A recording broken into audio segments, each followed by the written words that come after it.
এরে বান্দা আয় না, নামাজে আয়, নামাজে আয়, নামাজে আয়, নামাজে আয়। আর জানোয়ার প্রত্যেকবারে বলে আল্লাহ তোমার খাবো, তোমার নেব, তোমার দুনিয়া ভোগ করবো, কিন্তু তোমার সেজদা দেব না। এই জন্য যদি কুত্তার জবান থাকতো তো কুত্তা বেনামাজিকে বলতো যে আমি কুত্তা তো এজন্য সেজদা দেই নাই, আল্লাহ আমাকে বলে নাই তোকে সেজদা দিতে বলছে, তবুও দিলি না। তুই মনে রাখিস আমি কুত্তার চাইতে তুই নিকৃষ্ট। যদি কুত্তার জবান থাকতো তোকে বলতো, যদি কুত্তার মুখ থাকতো, যদি কুত্তার জবান থাকতো তোকে বলতো যে তুই কুত্তার চাইতে নিকৃষ্ট, জানোয়ারের চাইতে নিকৃষ্ট। ভাত মাছ খাওয়ার নাম জীবন না রে বাপ। নারী, ছবি, মোবাইল, বন্ধুদের আড্ডা, আর এই বুট পেঁয়াজু চটপটি। অনেক ছেলে মনে করছো আরে মাতাল, এটা কি একটা জীবন হইল? সারাদিনে কি করছো? মোবাইল টিপছো। আর কি করছো? বুট খাইছো। আর কি করছো? বন্ধুদের সাথে আড্ডা দিছি, শেষ। এই কতক্ষণ আড্ডা, কতক্ষণ মোবাইল টিপা, কতক্ষণ ঘোরাগাড়ি, 24 ঘন্টা। একটা হায়াত, একটা রাত শেষ। হায় হায় নাফরমান, মুসলমান এত নিকৃষ্ট হয়, মুসলমান এত নিকৃষ্ট হয়। একজন মুসলমান তার কোনো কাজ নাই, একজন ইমানদারের কোনো কাজ নাই। আহা, কে তাকে আল্লাহ ভুলায়? কে তাকে আল্লাহ ভুলায়? ওই মা বাপ নিশ্চিত দায়ী। যে সমস্ত বাচ্চা ছাড়া বইয়া বইয়া বন খান আর সাদওয়ানে বিড়ি খান, গপ মারেন, সুন্দর সুন্দর কথা কন, বিল্ডিং হয়ে গেছে, হ্যাঁ সেরে গেছে, 3 ফোলা বিদেশ, আর কি তা আখিরাতের ব্যবস্থা হয়ে গেছে তো নাকি? আর কি জমি জমা কিনা লাইছে, রাস্তার লগে জমি কিনছে, বাইক বিল্ডিং হয়ে গেছে, খুদ বিদেশ, আর কি তা মাশাআল্লাহ, জীবন তো গুছিয়ে লাইছে। এখন আর মরলেও কোনো টেনশন নাই, না কোনো টেনশন নাই, মরলেই তো আপনার ফিটবো, টেনশনের কি আছে? আপনি কিনতেন টেনশন করেন, আপনি মরবেন না, আপনি মরলেই না বুঝবেন, আপনি মরলে না বুঝবেন। আপনার 3 ছেলে 1 ওয়াক্ত নামাজ পড়ে না, আপনি মরিয়া না দেখবেন কি হয়। আপনার 3টা পুতের বউ একটাও পর্দা করে না, এই অসভ্য বেহায়া নারী আপনার ঘরে খায় ঘুমায়, আপনি মরেন না, মরলে না বুঝবেন। আপনি মরলে বুঝবেন। আপনার ঘরে খায় ঘুমায় আপনার 18 বছরের অসভ্য ছেলে, সারা রাত আপনার ঘরে মোবাইলে উলঙ্গ ছবি দেখে, কোনোদিন ফজরের নামাজ 5 ওয়াক্ত নামাজ পড়ে না, আপনি মরেন না। আপনি মরলে না বুঝবেন জাহান্নাম কাকে বলে, আপনি মরলে না বুঝবেন।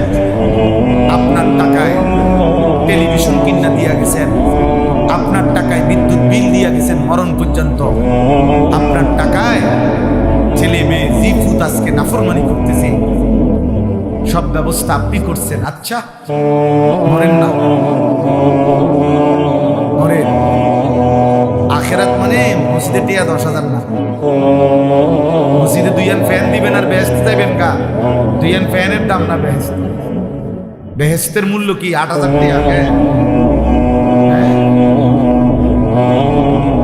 কি ভাবছেন? 30,000 টাকা, এটা তো একটা নেক আমল।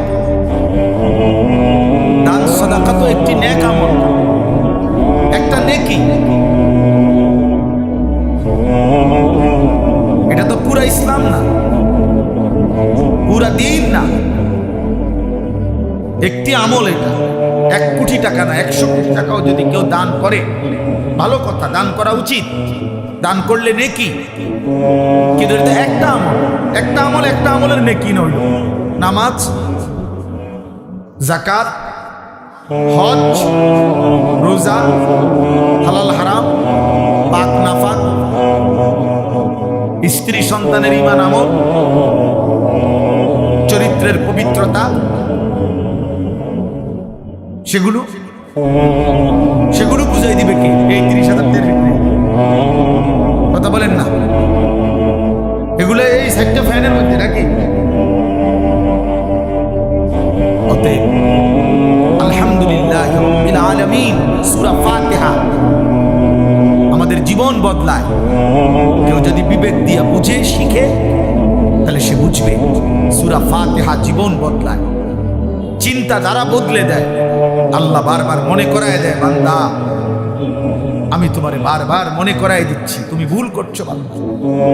আমি কিন্তু বারবার মনে করাই দিছিলাম, আমি বারবার মনে করাই দিছি তোমারে, তুমি খেয়াল করলাম কেন? সূরা ফাতিহা আজকে আমি যেটুকু পারি অল্প একটু বলবো, বাকি আপনাদেরকে বুঝাইলাম। আপনাদের এটা বিবেক যারা আছে, সব ছেলে একসাথে বদলাবে না। এই আল্লাহ জাল্লাহ কিছু থাকবেই, চটপটি খাওয়াই না, বন খাওয়াই না, টোটো কোম্পানি এগুলো থাকবে। এই ফালতু কিছু লোক নিয়েই পৃথিবী চলতে হবে। কিছু বখাটে, কিছু দুশ্চরিত্র, কিছু লম্পট, কিছু চরিত্রহীন, কিছু নেশাখোর, কিছু মদখোর, কিছু গাঁজাখোর, কিছু ফুট্টাখোর, কিছু জুয়ারি, কিছু বেনামাজি, রাত নাই দিন নাই, নারী ছবি, মোবাইল, অসভ্যতা নিয়ে পড়ে থাকবে এমন হাইওয়ান সর্বযুগেই ছিল, এখনই থাকবে। এর মধ্যখান দিয়েই আমাকে আপনাকে আখিরাত সাজাই। সব নেককার এক লগে পৃথিবীর কোনো জায়গায় হবে না, তাহলে তো এটার দুনিয়া থাকবে না, এটা আখিরাত জান্নাত হয়ে যাবে। আবার সব কাফের এক লগে থাকবে এমনও না, সব নাফরমান পাপী একসাথে, না না, তাহলে তো এটা জাহান্নাম হয়ে যাবে। এটা দুনিয়া, এখানে ভালো মন্দ, আলো অন্ধকার, এখানে রাত দিন, এখানে হালাল হারাম, এখানে জায়েজ নাজায়েজ, এখানে দুষ্ট ভদ্র, এখানে ইমানদার কাফের, এখানে অনুগত অবাধ্য, এখানে সেজদাওয়ালা সেজদা ছাড়া, এখানে বেপর্দা পর্দানশীল, এখানে আখলাকওয়ালা আখলাক ছাড়া, এখানে চরিত্রওয়ালা চরিত্রহীন, হর কিসিমের মানুষ থাকবে। এর নাম দুনিয়া। দুনিয়া বাজারের এক সাইডে দিয়েই মাছ বেছে, আপনি ওই থেকেই ভালো মাছ চাইয়া রইতে, ফসা মাছ হয় না। যদি ফসা মাছের দোকান আলাদা দিত, ভালো মাছের দোকান আলাদা দিত, তো তার ঝামেলাই নাই।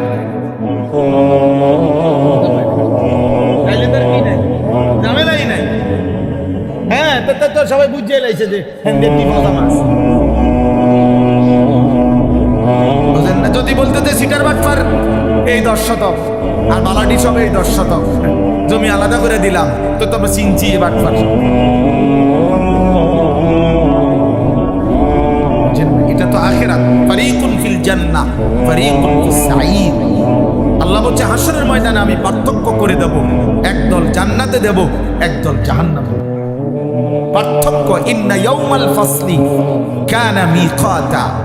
আল্লাহ বলে পার্থক্যের দিন, ইয়াউমাল ফাসল। আখিরাতকে বলা হয় পার্থক্যের দিন, পার্থক্যের ইয়াউমুল ফাসল, পার্থক্যের দিন। আল্লাহ বলেন আমি নির্ধারণ করে রেখেছি আজ একসাথেই থাকতে হবে। এখান থেকেই আল্লাহকে রাজি করতে হবে, এখানেই কষ্ট করে থাকতে হবে, এখানেই কষ্ট করে থাকতে হবে। 4 বছরের ছেলে, 10 বছরের ছেলে, 14 বছরের ছেলে সন্তান আল্লাহর দিকে ফিরাইতে হবে, আখিরাত মনে করাইতে হবে, চেষ্টা করে যাইতে হবে। আমি সেদিন আমার 14 বছরের ছেলেকে বুকে জড়ায়া আদর করে বলছি, আব্বা যদি দেখো তোমার চারদিকে সকলেই একটা একটা বড় মোবাইল, তোমার বাড়ির তোমার আশেপাশের চলার পথের প্রত্যেকের হাতে, তবু বাপ আমার তুই বড় মোবাইল হাতে নিও না আব্বা, পড়ালেখার এই সুন্দর জীবনটা বাপ নষ্ট করো না। নিজে বলছি ছেলেকে, বাপ আমার চোখের পানির বিনিময়ে আমি তোরে বলে গেলাম, বলে গেলাম এই বড় মোবাইল আজকে লক্ষ লক্ষ ছেলেকে চরিত্রহীন বানায়, মা বাবার বাঁধন হারা, মা বাবার বাঁধন হারা, বাপের লগে কোনো সম্পর্ক নাই, মায়ের সাথে কোনো সম্পর্ক, হাইওয়ানের মতো চুল। আর মুসলমানের বাচ্চা জানে না এটা কোনো বেঈমানের চুল। মুসলমানের বাচ্চা কত নিকৃষ্ট, একটাবার পেশাব করে, কদ্দুর টয়লেট পেপার ব্যবহার করে না, পানি ব্যবহার করে না, অথচ সে কুত্তারে দেখে কুত্তাও পানি নেয় না, টয়লেট পেপার ব্যবহার করে।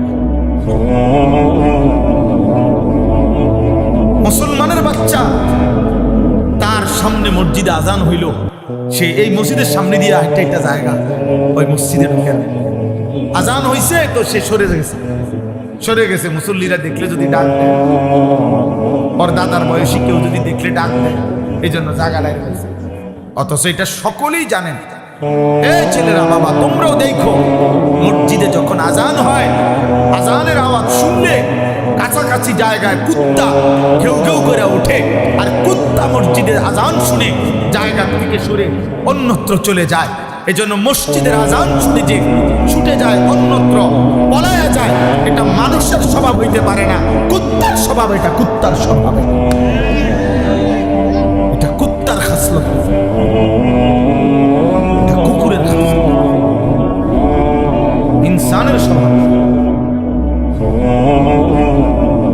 এটা মানুষের স্বভাব না। কি চেহারা বানায় ফেলছে ছেলেরা! মুসলমানের চেহারা এত কালো হয়, ইমানদারের চেহারা এত কালো হয়।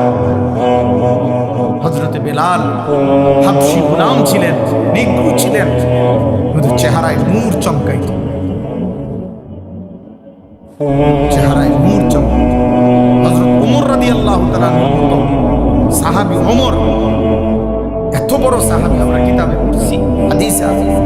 হযরত বেলালকে দেখলে উনি বলতেন, আনতা সাইয়্যিদুনা, তুমি আমাদের সর্দার, তুমি আমাদের সাইয়্যিদ। কাকে বলতেন? বেলাল। অথচ বেলাল ছিল নিগ্রো। তাহলে সৃষ্টিকর্তার কালো রং, সে তো আল্লাহর দান, কিন্তু ঈমান, সেজদা, নেক আমল ওই মানুষকে কালোর মধ্যেও আলোকিত করে দেয়,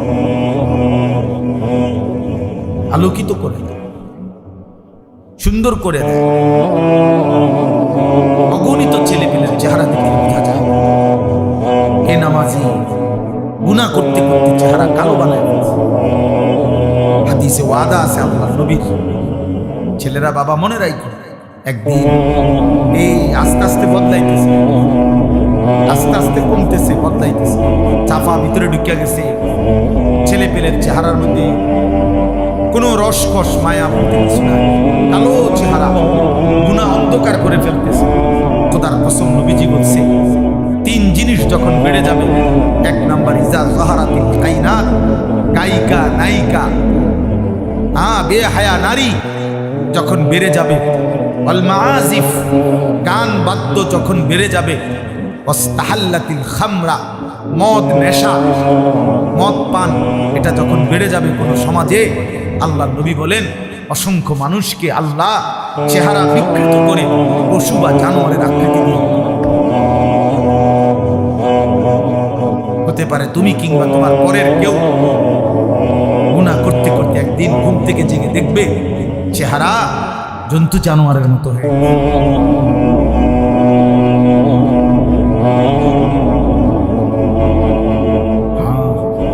মুশকিল হবে, মুশকিল হবে, মুশকিল জন্য ছেলেরা, বাবা বয়স্ক, বাবা পর্দার আড়ালের মা বোন, নিজে পরিবারকে আলোর দিকে আনেন, ইমানের দিকে ফিরান, প্রয়োজনে কাঁদেন, প্রয়োজনে চোখের পানি ফেলেন, চোখের পানি। দুনিয়ার প্রয়োজনের জন্য কত হুজুরের কাছে কত মানুষ কত অনুনয় বিনয় করে কয়, হুজুর দোয়া করেন ছেলেগারে বিদেশ পাঠাইতে বিলা যায়, 2 বছর ঘুরতে আসে, খাস করে দোয়া করেন ছেলেটারে যেন আল্লাহ বিদেশ পাঠাইতে আল্লাহ দয়া।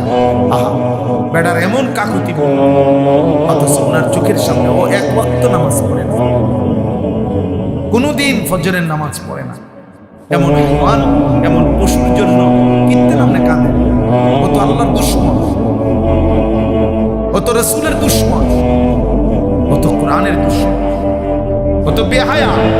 আপনি তার একাকীর গুনাহ দেখলে বুঝতেন ও মোবাইলে কি করে। আমনে তার লেগে কাঁদেন, আমনে হুজুরের লেগে তার বিশার দোয়া চান, আর তেগুলো ওটা কান্দে, ওটা হাতের লেগে সুদ লয়, কিস্তি লয়, আর তে নারী চলে।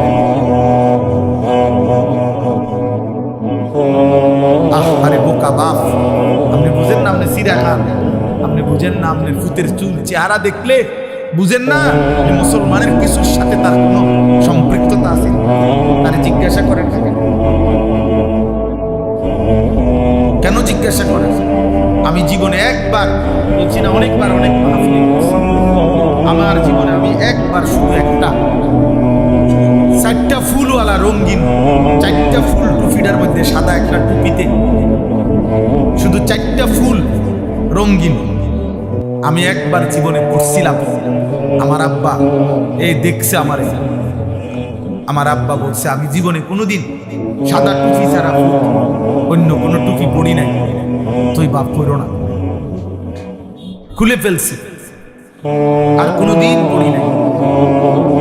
রঙিন টুপি হারাম না, বোঝেন নাই? আমার এটা হারাম বলি না, রঙিন টুপি পড়া নিষেধ নয়। কিন্তু আমার বাবা বলছে যে বাবা আমি কোনোদিন পড়ি নাই। আমার বাবা তার বাবাকে কোনোদিন দেখে নাই, এই জন্য বাবা নজর রাখছে। একজন মুসলমান বাবা এটা বলা উচিত যে আব্বা তুমি এটা কি চুল রাখছো? এটা মানুষের চুল না জানোয়ারের চুল? এটা মুসলমানের চুল না মুশরিকের চুল? আপনি এতটুকু বুঝেন না? আপনি এতটুকু বুঝেন না? ফজরের নামাজ পড়ে না, আপনি জিজ্ঞাসা করেন বাবা আসলে কি তুমি কি আল্লাহ মানো না? তুমি কি রাসূল মানো না? তুমি কি মরবা না? তা তুমি যে একদিনও নামাজ পড়ো। আমি আমার বাচ্চা, আমার মেয়ে, ওর রুমে আমি একটা অ্যালার্ম ঘড়ি দিচ্ছি আলাদা। আমার রুমে একটা অ্যালার্ম ঘড়ি। আমি যেহেতু রাতের 3টা 4টা বাজে বাসায় যাই, আমি ওরে বলে নিছি, আজকেও বলছি, প্রায় বলি আব্বু তুমি আগে উঠলে আমার উঠাইবা, আমি আগে উঠলে আব্বু তোমার, সব সময় বলে রাখছি। দুজনের অ্যালার্ম দিয়ে রাখছি। ওরে বলে রাখছি যে আব্বু তুমি তোমার ঘড়ি তো অ্যালার্ম দিবা 5টা 10-এ 5টা, আমার ঘড়িটা তো দিয়ে রাখবা আমার বালিশের পাশে। আমি উঠলে তোমারে উঠাবো, তুমি উঠলে আমারে উঠাইবা। আল্লাহ নবী সাল্লাল্লাহু আলাইহি সাল্লাম বলছেন ইজা আইকাযার রাজুলু আহলাহু, কোন পুরুষ যদি তার পরিবারের সদস্যদেরকে ফজরের নামাজের জন্য জাগিয়ে দেয়, ওয়াসাল্লা বিহিম জামিআন, এবং সকলেই যদি ফজরের নামাজ আদায় করে, কুতিবা ফিজ যাকিরিন আল্লাহ কাসীরান ওয়াজ যাকিরাত, আল্লাহ তাআলা ওই ফ্যামিলির সকলকে বেশি বেশি জিকিরকারী পুরুষ এবং নারীদের অন্তর্ভুক্ত করে। আর আল্লাহ বলছেন যে বেশি বেশি জিকিরকারী পুরুষ এবং নারীদের অন্তর্ভুক্ত হবে, আ'আদাল্লাহু লাহুম মাগফিরাত, তাদের জন্য মাগফিরাত আমি আল্লাহ নিজে রেডি করে রাখছি। আমি আল্লাহ প্রস্তুত করে রেখেছি মাগফিরাত, ওদেরকে আমি মাফ করে দেব। ওয়া আজরান আযীমা, এবং মহা বিনিময় জান্নাত আমি তাদের জন্য প্রস্তুত করে রেখেছি। আমাদের মিলেমিশে দায়িত্ব আল্লাহ আমাদেরকে মনে করায় দিয়েছেন। আলহামদুলিল্লাহ রাব্বিল আলামিন। আল্লাহ বলছে বান্দা খেয়াল করো আমি আল্লাহ সূরা ফাতিহার মধ্যে কি বলতে চাচ্ছি। নবী সাল্লাল্লাহু আলাইহি ওয়াসাল্লাম এটাকে উম্মুল কোরআন বলছেন। কোরআনের মূল ফাতিহাতুল কিতাব, কোরআনের ভূমিকা সূরাতুস সালাহ, এটাই নামাজের সূরা। আল্লাহ নবী বলছেন সূরাতুর রুকিয়া, এটা তাবিজ। নবীজি বলছেন তাবিজ আন্নাহা রুকিয়া, এটা তাবিজ। এই পৃথিবীর সমস্ত রোগে মৃত্যু ছাড়া হার রোগ পেরেশানি বিপদে আল্লাহ নবী সবক দিছে সূরা ফাতিহা পড়ো, ফু দাও, ইনশাআল্লাহ আল্লাহ শিফা করবে। সূরাতুল ফাতিহা শিফাউম মিন কুল্লি দাইন। সূরা ফাতিহা সমস্ত রোগের শিফা, সমস্ত রোগের শিফা।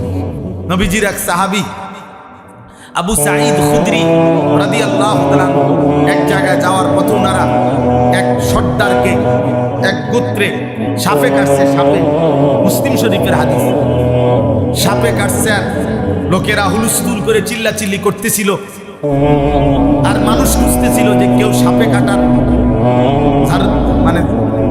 ঝাড়তে পারে কিনা, এমন উজা কবিরাজ তো এই সাহাবাদের এই দল ওখান দিয়ে যাচ্ছিল, মনে করেন এই রাস্তা দিয়ে যাইতেছে, এই সময় এই চিল্লাচিল্লি শুনছে ওনারা। তো জিজ্ঞাসা করছে কি হয়েছে, বলছে ইন্না সাইয়্যিদাল হাই লাদাগাহু, আমাদের এই বস্তির যে সর্দার আমাদের, ওনারে সাপে কামড়াইছে। তো তোমাদের মধ্যে কেউ এমন আছুনি যে সাপের কামড়ের বিষ নামাইতে পারে? হযরত আবু সাঈদ খুদরি বললেন, যদি বিষ নামাইয়া দিতারি কি দিবা? বলছে এক পাল ছাগল, এক পাল মানে অনেক ছাগল দেব। হযরত আবু সাঈদ খুদরি বললেন চলো। তো সূরা ফাতিহা পড়ে উনি ওই ব্যক্তির ওই জায়গার মধ্যে বারবার ঝাড়ছেন, মানে দিচ্ছেন, আল্লাহর কুদরতে সাপের বিষ নাইমা গেছে, ওই ব্যক্তি শোয়ার থেকে সোজা হইয়া বয়ে গেছে। হাদিসের শব্দ, আল্লাহ তাকে শিফা করে দিলেন। এরপরে ওরা এতগুলো ছাগল ওনারে হাদিয়া দিছে, উনি এগুলা নিয়ে মদিনায় নবীজির কাছে আসছে। আয়েশা বলছি ইয়া রাসূলুল্লাহ এই ঘটনা। হ্যাঁ, তো আল্লাহর নবী বললেন তুমি কি দিয়ে ফু দিছো? আমি সূরা ফাতিহা পড়ে পড়ে ফু দিছি। নবীজি বলছেন তাহলে তুমি কিভাবে জানলে আন্নাহা রুকিয়া? এটাই তো একটা বড় তাবিজ, এটাই তো ঝাড়ফুঁকের একটা বড় তাবিজ। হ্যাঁ, তখন আল্লাহর নবী এই শব্দ বলছেন। তো আল্লাহর নবী বলছে ঠিক আছে, এই বকরিগুলো তোমরা খাও, ব্যবহার করো, আর এটা পর্যন্ত বলছে গোশত পাকাইলে আমারও দিও, আমারও খাওয়াই। তার মানে বুঝাইতে চাইলাম সূরা ফাতিহা আমাদের জীবনের একটা গুরুত্বপূর্ণ অংশ। আল্লাহ তাআলা এই সূরার শুরুতে বলছেন আলহামদুলিল্লাহি রাব্বিল আলামিন, সমস্ত প্রশংসা আল্লাহর জন্য।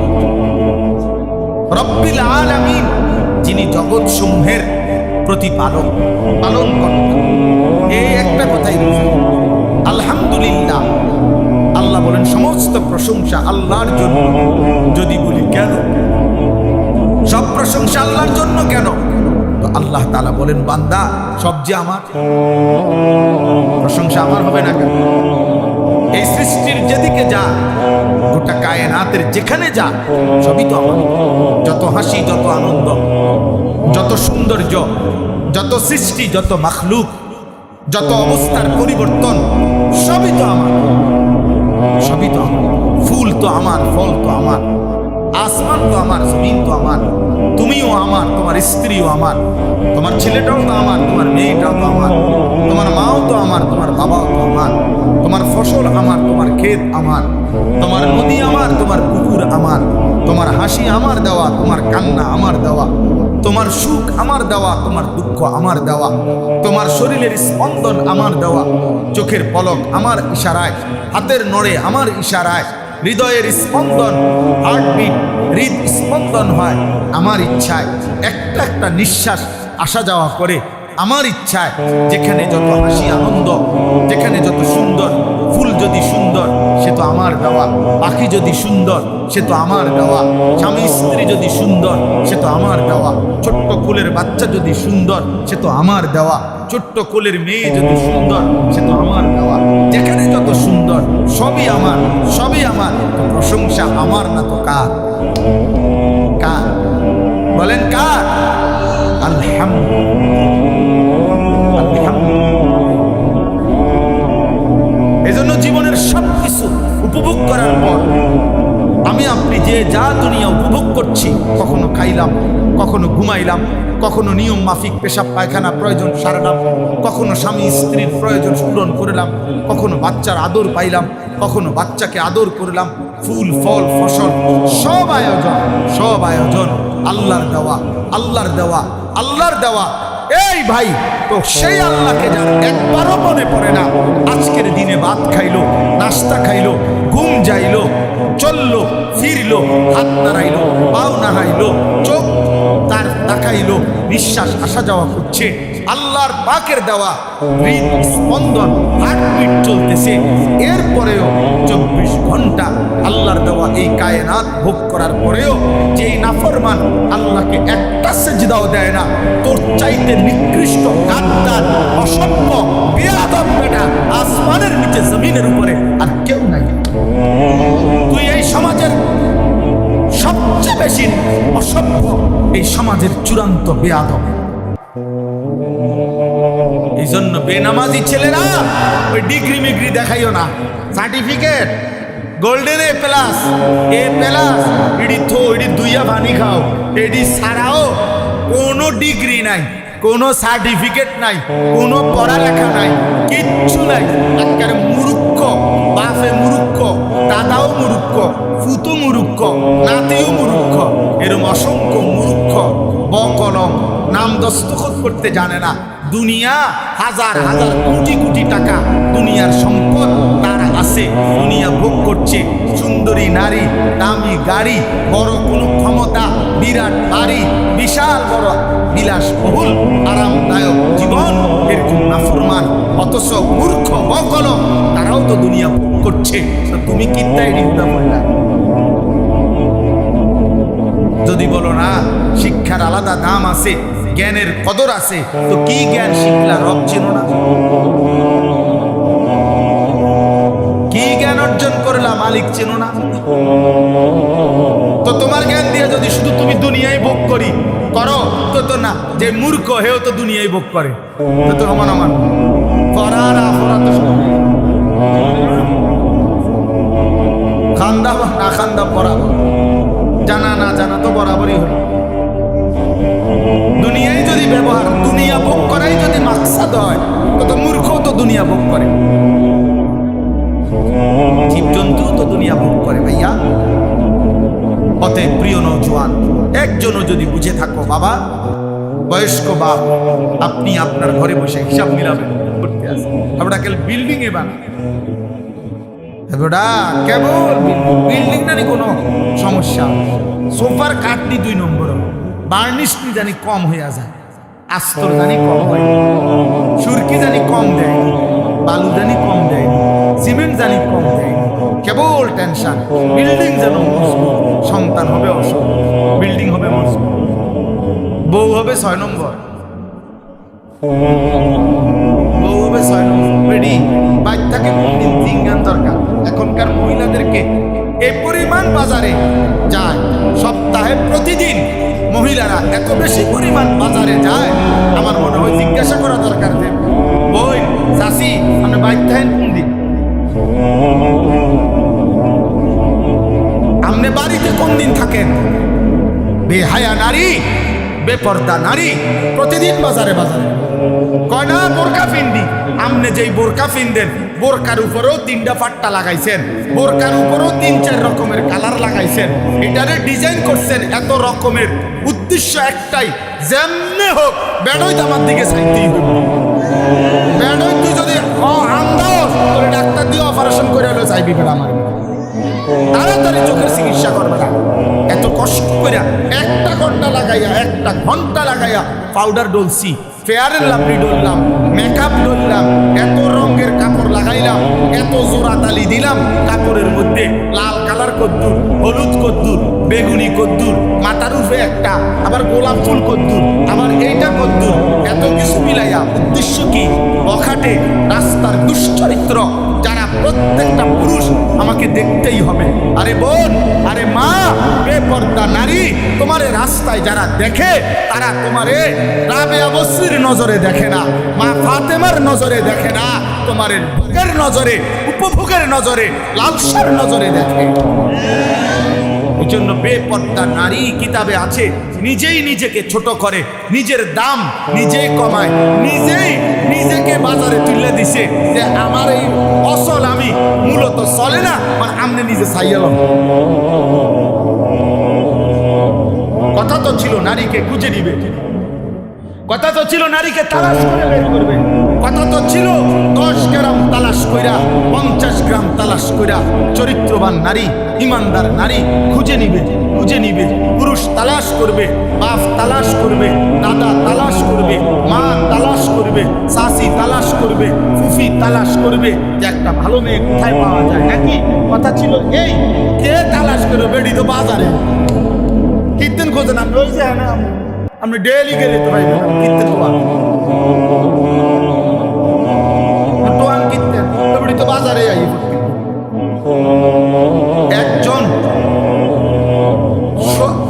খুব, আমি সবাইরে বলছি না, এক ভাই আমার পরিষ্কার মনে আছে, উনি বলছিলেন আমার কয় হুজুর আমি 24 বছর না জানো 26 বছর বিদেশ কইরা উপজেলার রোডের উপরে 4তলা বিল্ডিং করছি।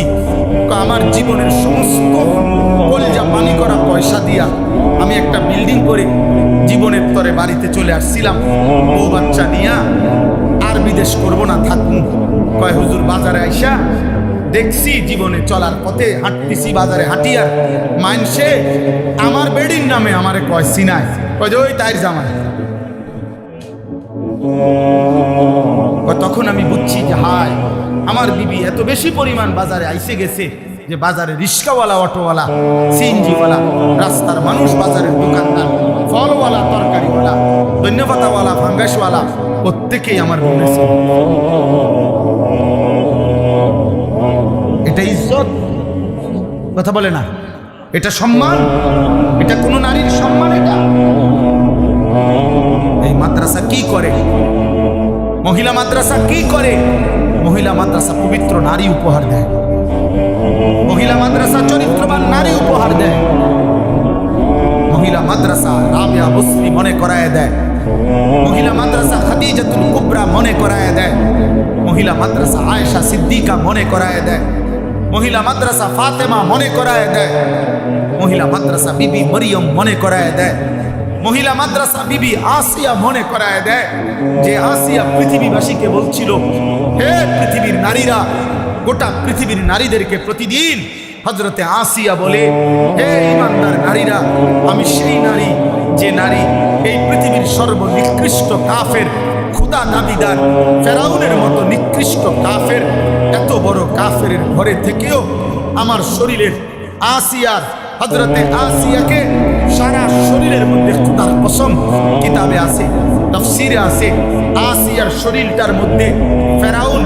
একটা একটা করে পেরেক মারছে, পেরেক, সারাটা শরীরের মধ্যে পেরেক মারছে, পেরেক, তার কাটা পেরেক মাইরা এরপরে ওনাকে বান দিয়া এরপরে বলছে আসিয়া এখনো সুযোগ আছে, ঈমান ছেড়ে দে, মুসার কালেমা ছাড়, আমার দিকে ফির, নাই তো আমি তোকে মেরেই ফেলবো। হযরতে আসিয়া বলছিল ফেরাউন বাদশাহী ছাড়া যায়, তোর মতো ফেরাউনের স্ত্রীর মর্যাদা ছেড়ে দিলাম, রাজপ্রাসাদ ছেড়ে দিলাম, রাজরানীর মর্যাদা ছেড়ে দিলাম, কিন্তু ফেরাউন তুই জানোস না কলিজায় যে ঈমান আছে সেই ঈমান ছাড়া যায় না, মালিক ছেড়ে দেওয়া যায় না, এমন রব ছাড়া যায় না, এমন সৃষ্টিকর্তা বাদ দেওয়া যায় না রে ফেরাউন, তোকে বাদ দিতে পারি। এরপরে তাফসীরের মধ্যে আছে ফেরাউন তখন সিদ্ধান্ত দিছে তার লোকদেরকে আসিয়াকে জীবন্ত হত্যা না করে, মানে পেরেক তো মারছে, রক্ত ঝরছে, বলছে এই অবস্থাতে আহা জীবন্ত, মানে এখনো হত্যাও করে নাই, যে জীবন্ত ছাগলের চামড়া, গরুর চামড়া যেমনে ছিলে আসিয়ার শরীরের চামড়া এভাবে চিনতে থাকো। তাফসীরের মধ্যে আছে হযরত আসিয়া তখন আল্লাহর কাছে একটা দোয়া করছে, আল্লাহ এই মুহূর্তে আমি আর কেমনে সইব মাওলা, আমি তো জান দেব মাওলা তোমার জন্য, আমার শুধু একটা আবদার, আল্লাহ আমি জান্নাতে, তুমি আল্লাহর সাথে, তুমি রবের সাথে তোমারে ভালোবেসে মাওলা আমি আমার জীবন দিচ্ছি, আমি তোমার সাথে জান্নাতে একটা ঘর চাই, রব্বি বিনি লি ইনদাকা বাইতান ফিল জান্নাহ, আল্লাহ তোমার সাথে জান্নাতে আমি একটা ঘর চাই, আমি ওই জান্নাতের ঘরটা চাই আমার দূরে। আল্লাহ তখন তাফসীরে আছে আল্লাহ জিবরাইলকে বলছে, জিবরাইল আমার আসিয়ার জান্নাতের ঘর তার চোখের সামনে নিয়ে যাও, ও যেন জান্নাতের ঘর দেখতে দেখতে শহীদ হয়ে জীবন দিয়ে আমার জান্নাতে চলে আসে। তাহলে একজন নারী প্রমাণ করছে আমি এত বড় কাফেরের ঘরে থেকেও যদি ঈমান বাঁচাইতে পারি, আমাদের মা বোনদের স্বামীরা তো মুসলমান না, কথা বলেন না কেন? স্বামীরা মুসলমান না, শ্বশুর মুসলমান না, শাশুড়ি মুসলমান না, দেবর মুসলমান না, ভাসুর মুসলমান না, তাহলে এতগুলো মুসলমান থাকলে মুসলিম পরিবারের মধ্যে থাইকা আমার বোন, আমার নারী, সে পর্দা রক্ষা করতে পারবে না কেন? সে কি ফেরাউনের ঘরে, সে কি নমরুদের ঘরে থাকে? পারবে না কেন? কেন পারবে না? অতএব আমি আর লম্বা করতে চাই না দোস্ত আমার, আমি আপনাদের কাছে সবসময়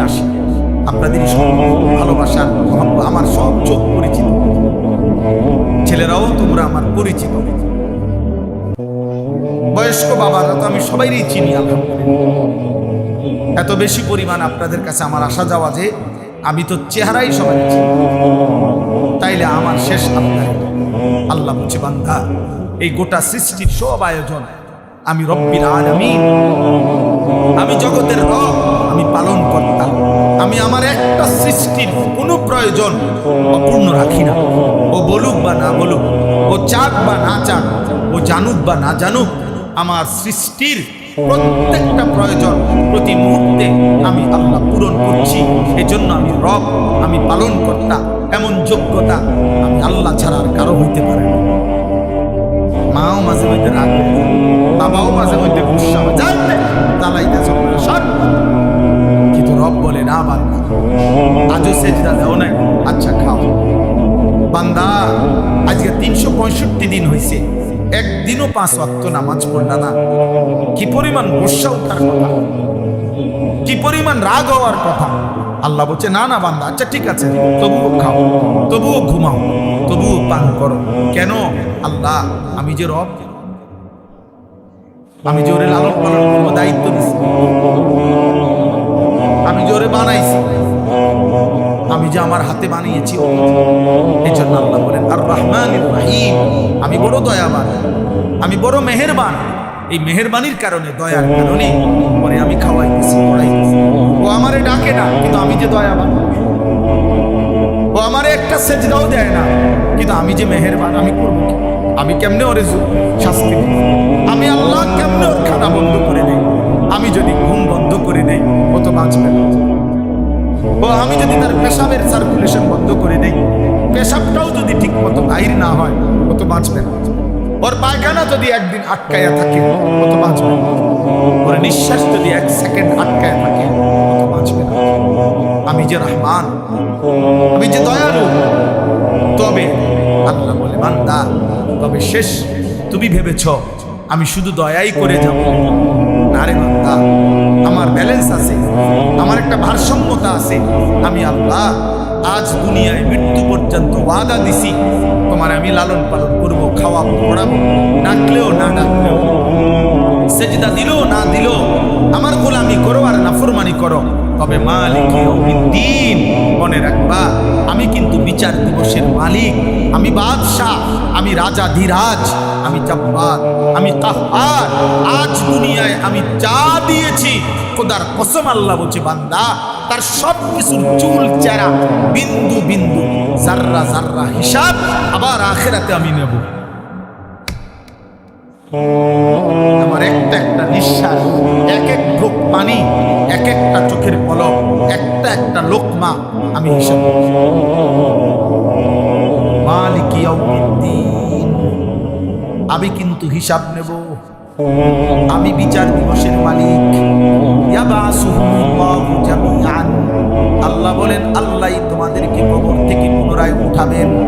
ফায়ুনাব্বিউহুম বিমা আমিলু, দুনিয়ার জীবনে যা করেছো সব তিনি জানাবেন। আহসাহুল্লাহু, আল্লাহ বলেন আমি আল্লাহ কিন্তু গুনে গুনে রেখেছি বান্দা। ওয়া নাসু, তোমরা ভুলে গেছো।